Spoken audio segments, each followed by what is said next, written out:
Hello everyone, আমি positive human. আমরা ট্রেনে যাত্রা করে আমরা সবাই এখানে শক্তিয়া ইফাওর মেম্বার। আমরা ট্রেনে যাত্রা করে একটা জায়গায় যাচ্ছি, কিন্তু আমি সেটা দেখাতে চাই না।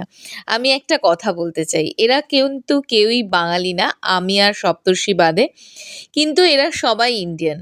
তো ইন্ডিয়ানরা যেখানেই যাক না কেন বা কোনো শুভ কাজ করুক না কেন, তাদের মাথায় সবার আগে আসে হচ্ছে খাবার।